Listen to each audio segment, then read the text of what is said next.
Assalamualaikum warahmatullahi wabarakatuh. We are from RCDCS 1102C, and today we will present the application of differentiation in the subtopic of rate of changes.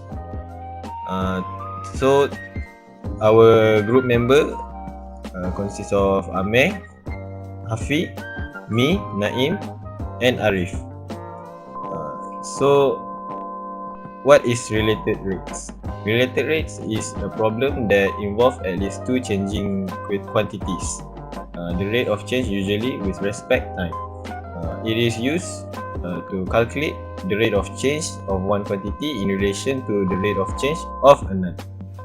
So the procedure for related rates is to find the equation that relates to the quantity. And the second procedure is to use the chain rule or implicit method. Okay, let's proceed to the problem statement. A conical water tank has a radius of 3 cm at top and 50 cm height as shown in figure 2. Water flows into the tank at rate of 6 cm cube per second. Then, the question asks us two questions. The first one is, show that the volume of water is given by V equals to pi h cube over 75.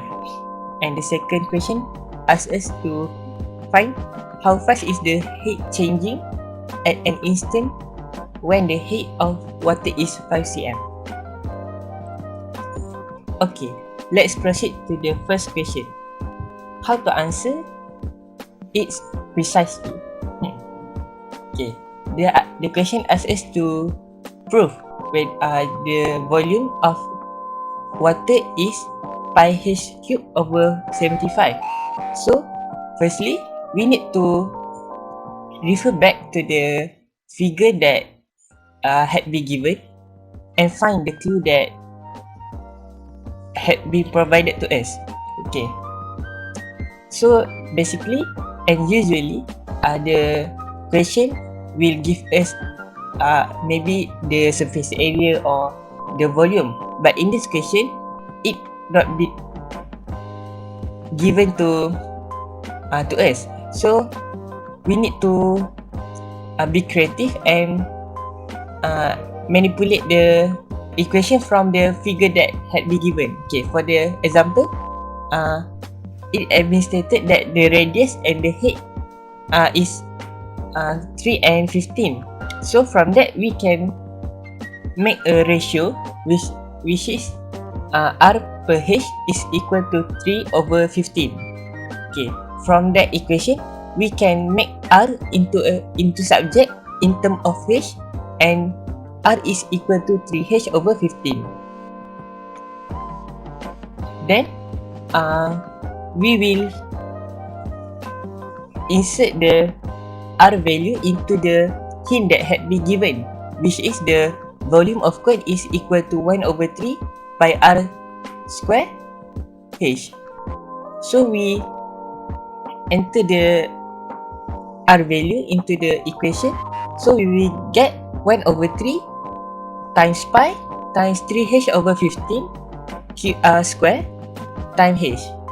And we simplify all the equation, and lastly we will get pi H cube over 75.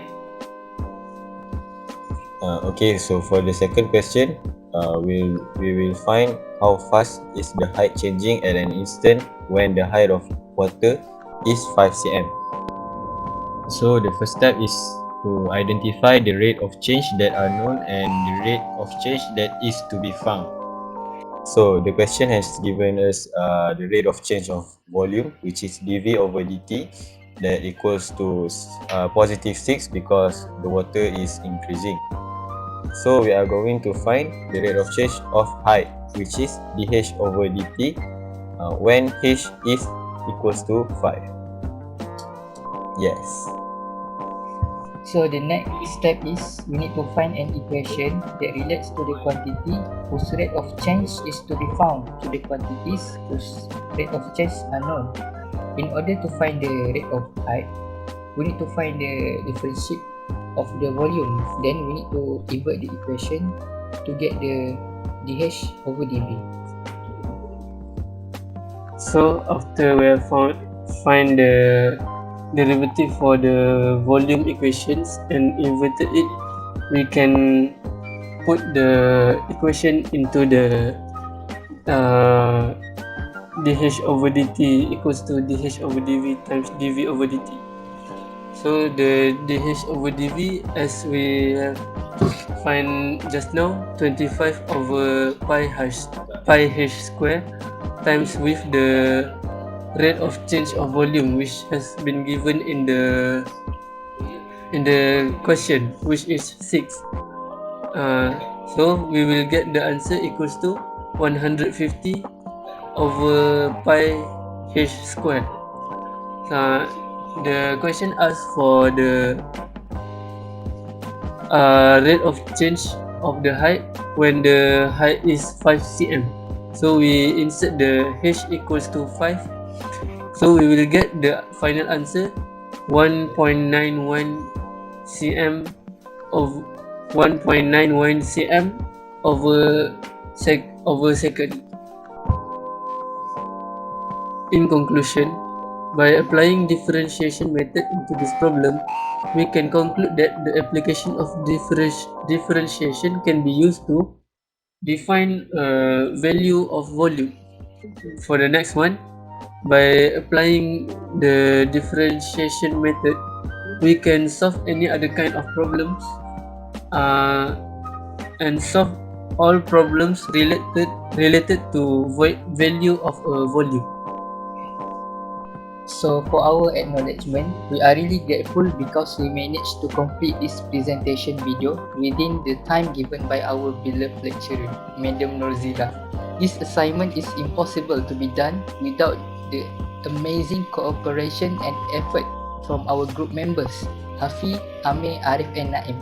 We also sincerely thank you our lecturer of Calculus 1, Madam Noorzah, for the guidance and willingness to help us in what we are lacking when completing this assignment and surely teach us this course. Okay, that's all from us. Thank you.